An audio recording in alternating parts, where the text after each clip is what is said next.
कृष्ण भगवान की जय जय श्री राम। कथा का पहला दिन और पहले दिन में पधारे सभी हरि भक्तों का भागवत व्यासपीठ की ओर से आप सभी का हार्दिक अभिनंदन। कोई भी कथा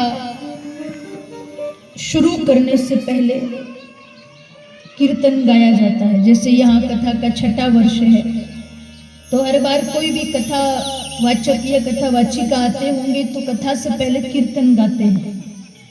जब मैं कुछ कहूँ तो मुंडी हिलाते रहना। क्या कारण है कि कथा से पहले कीर्तन जरूरी है? जिस जमाने में बहुत ज्यादा साउंड और संगीत की व्यवस्था नहीं होती थी, उस जमाने में भी कथावाचक अपना झांझ मंजीरा हारमोनियम ढोलक जो भी होता था वो लेकर के पहले कीर्तन करते थे। अब ध्यान से सुनना, क्या कारण है कि कीर्तन जरूरी होता है? कीर्तन की परंपरा संतों ने क्यों चलाई? तो संत कहते हैं कि जब कथा का आयोजन होता है तो कथा शुरू होने से पहले ही हम सब आके पंडाल में बैठ जाते हैं। अब हम तो पंडाल में आके बैठ जाते हैं, पर हमारे मन का जो हंस है वो जाने कहां कहां भागता रहता है। यहाँ बैठे बैठे मन कभी घर में जाता है, दरवाजा खुला तो नहीं छोड़ के आ गया। फिर यहाँ बैठे मन खेत में जाएगा, रे अभी तो चारा भी काट के लाना है। दुकान में जाएगा, कहीं भी ये मन भटकता रहता है। तो महापुरुष कहते हैं कि इधर उधर भटक रहे मन को एकाग्रचित करने के लिए संतों ने कीर्तन गाने की परंपरा चलाई। जब कीर्तन गाया जाता है एक ले में सब बंद जाते हैं, ताली बजाते हैं, साथ में गाते हैं, तो उस समय इधर उधर भटक रहा मन पंडाल में आ जाता है। और संतों ने कहा है कि जिसका मन कीर्तन में नहीं लगता उसका मन कथा में भी नहीं लगता। इसलिए संत कहते भाई साथ में गाओ, ताली बजाओ। संतों ने कीर्तन की परंपरा मन को एकाग्रचित करने के लिए करी।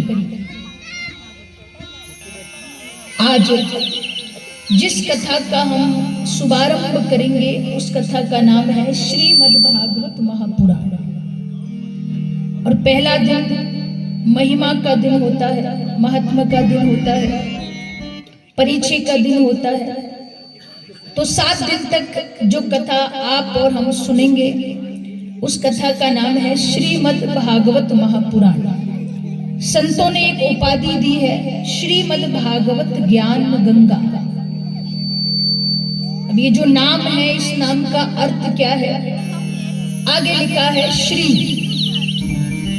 श्री का अर्थ होता है लक्ष्मी।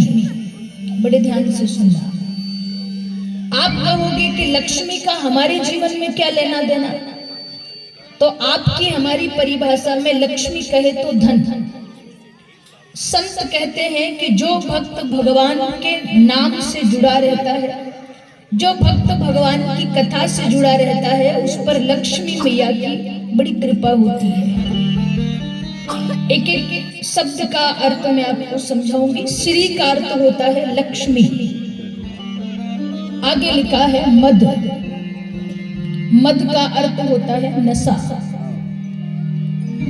अब जैसे नशा शब्द आता है तो लोगों को भांति भांति के नशे याद आते हैं। किसी को शराब का नशा, किसी को भांग का नशा, किसी को स्मैक का नशा, किसी को बीड़ी सिगरेट का नशा। आप कहोगे कि यहाँ नशे की बात क्यों करी है? तो संत कहते हैं दुनिया में कई प्रकार के नशे होते हैं। जैसे किसी को कोई शराब पीते हैं। आप नहीं पीते होंगे तो आपने पीने वालों को तो देखा ही होगा कि जो शराब पीने वाला हो वो कितना भी महंगी पी ले, कितने घंटे नशा चलता है, 4 घंटे, 8 घंटे, 10 घंटे, 12 घंटे पीते ही चलता होगा। क्या कोई नशा ऐसा है जो एक बार कर ले तो जीवन भर फिर वो चढ़ा ही रहे? हाँ या ना? नहीं है। कोई भांग पीने वाला, जैसे कल महाशिवरात्रि थी तो कई लोगों ने, महादेव के भक्त हैं तो प्रसाद लिया होगा, तो वो नशा भी 2-4 घंटे में उतर जाता है।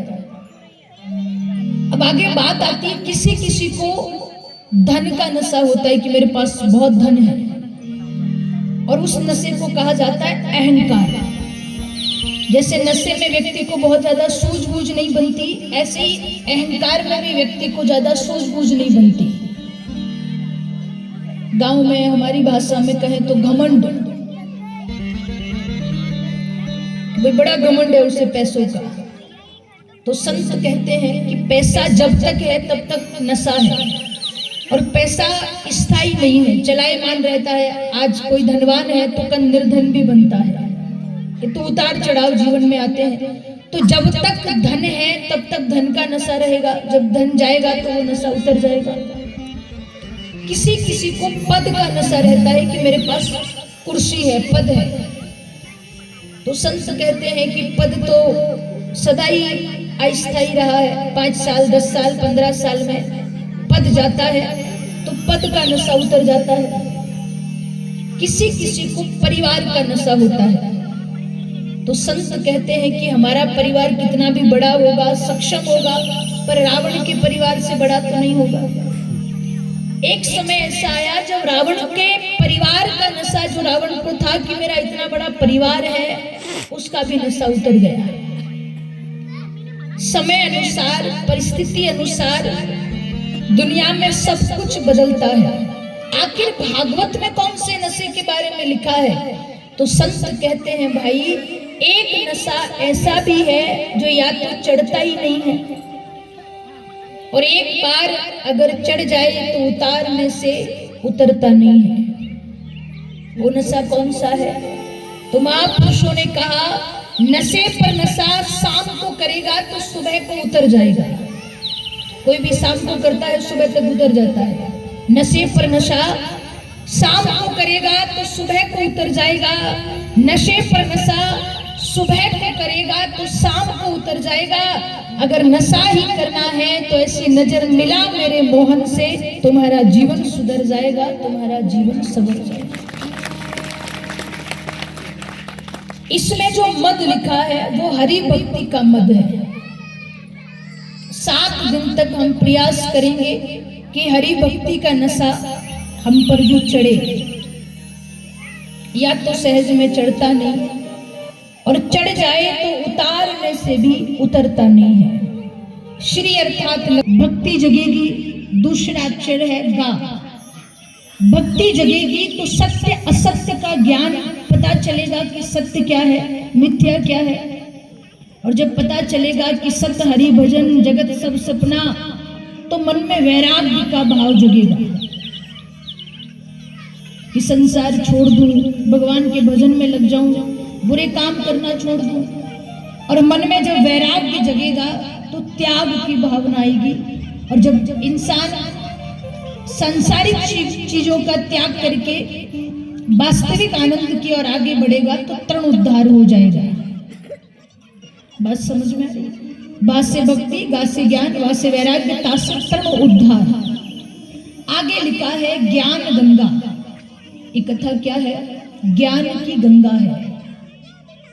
आप कहोगे गंगा तो हरिद्वार में बहती है, ऋषिकेश में बहती है।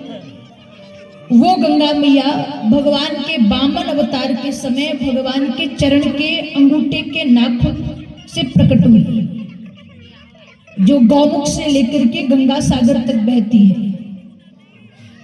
वो भी गंगा मैया लोगों को भव से पार उतारती है। गंगा में स्नान करने से पाप नष्ट होते हैं, और भागवत ज्ञान गंगा में डुबकी लगाने से पाप करने की भावना नष्ट हो जाती है। ये भगवान के मुखारविंद से प्रकट हुई। कब? जब भगवान का हंस अवतार हुआ तो भगवान ने चतुर्श्लोकी भागवत ब्रह्मा जी को सुनाई, ब्रह्मा जी ने नारद जी को सुनाई, नारद जी ने वेद व्यास जी को सुनाई और वेद व्यास जी ने 4 श्लोकों का विस्तार करके 18,000 श्लोक लिखे, 12 स्कंद लिखे, 335 अध्याय लिखे और नाम दिया श्रीमद् भागवत महापुराण। आप में से कई लोग गंगा स्नान करने गए होंगे। जब हरिद्वार में गंगा स्नान करना, अगर आगे गए तो गंगा के पानी में डूब जाओगे और डूब गए तो मर जाओगे। ये कहाँ का नियम है? हरिद्वार वाली गंगा मैया का। वहां जब जाते हैं तो वहां के सेवक कहते हैं कि भैया किनारे किनारे बैठ करके, घाट पर बैठ करके स्नान करना है, भीतर नहीं जाना है। एक बार यहाँ आकर अगर डूब गए प्यारे तो फिर भव सागर से तर जाओगे। ये ज्ञान की गंगा का सार है। हम कहते हैं भाई हम 7 दिन का समय नहीं, हम तो एक दिन जाके हरिद्वार में डुबकी लगा के आ जाएंगे। और कई लोग जो समझते हैं कि गंगा स्नान से पाप नष्ट हो जाते हैं, वो हमें कहते हैं, बोले देवी जी हम हर साल में एक बार गंगा स्नान करते हैं, क्योंकि जाने अनजाने पाप हो ही जाता है। कोई कहते बोले हम हर 6 महीने में जाते हैं। कोई कहते बोले हम तो थोड़ा बड़ा व्यापार है, ज्यादा झूठ बोलना पड़ता है, कपट करना पड़ता है, छल करना पड़ता है, तो हर 3 महीने में जाते हैं। और कोई तो ऐसे भी हैं जो कहते हैं हमें तो हर महीने ही जाना पड़ता है, 2 नंबर का काम करते हैं, तो हर महीने जाके पाप इकट्ठा करके गंगा मैया को दे आते हैं और सारे पाप गंगा मैया को दे करके फिर नए सिरे से दूसरे पाप शुरू करते हैं। तो ध्यान से सुनना, गंगा में कौन से पाप नष्ट होते हैं? एक बार एक महात्मा जी एक भक्त के, एक व्यापारी के घर गए, तो व्यापारी ने निवेदन किया कि आप मेरे घर का अन्न जल खाएं, आपके लिए भोजन प्रसादी बनवा दूं।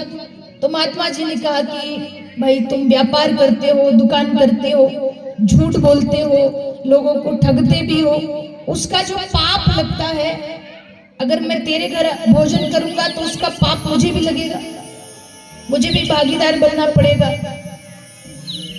तो उसने कहा कि महात्मा जी, बोले पाप तो होता है मेरे हाथ से, पर वो पाप मैं अपने पास थोड़ी रखता हूँ। फिर बोले सारा पाप इकट्ठा करके हरिद्वार जाता हूँ और गंगा मैया को दे करके आ जाता हूँ, हर महीने जाता हूँ। महात्मा जी ने कहा ठीक है। महात्मा जी हरिद्वार गए, गंगा मैया ने प्रकट होकर के कहा कि आप मेरे घर का अन्न खाएं। महात्मा जी ने कहा गंगा तू तो बड़ी पापनी है, दुनिया के लोग पाप करते हैं और पाप इकट्ठा करके तुझे दे जाते हैं, इसका मतलब दुनिया का सारा पाप तेरे पास है।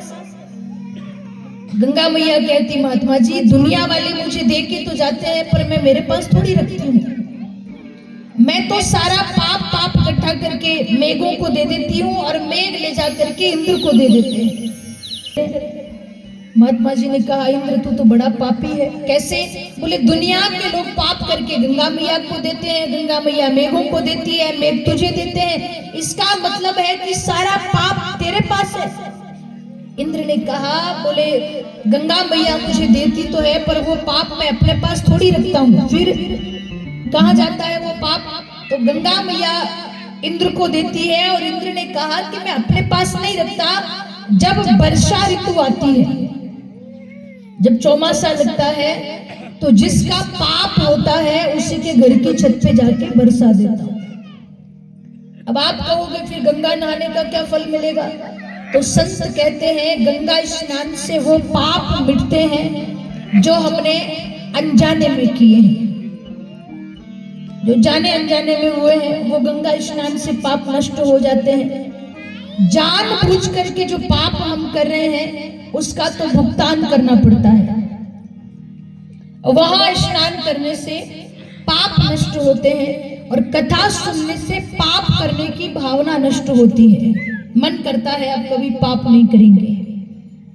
तो जिस कथा को हम सुनेंगे, श्री अर्थात लक्ष्मी, मद अर्थात भक्ति का नशा, वास्य भक्ति, गासे ज्ञान, वास्य वैराग्य, तासे तण उद्धार और महापुराण।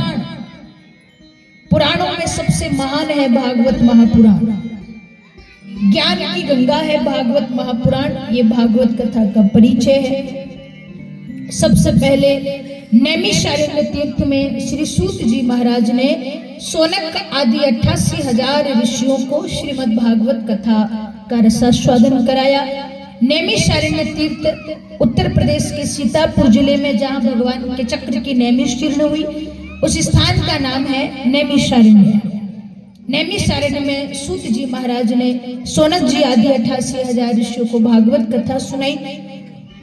कल हम सभी नैमिषारण्य की पावन भूमि, जहां सूत जी महाराज ने कथा का रसास्वादन कराया, वहीं से कल कथा का शुभारंभ करेंगे। कल की कथा में भगवान का परिचय,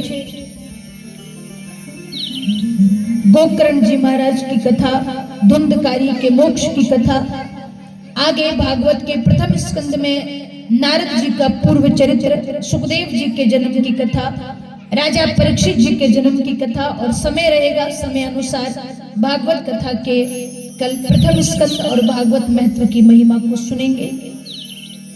आज बड़ी सुंदर कलश यात्रा थी, उसके बाद कथा का शुभारंभ हुआ। कल जो कथा रहेगी उसका समय 1 बजे से 4 बजे तक का रहेगा। 12:30 बजे यहाँ सभी हमारे संगीतकार भाई आएंगे, गणेश वंदना, हनुमान चालीसा करेंगे और ठीक 1 बजे हम आएंगे।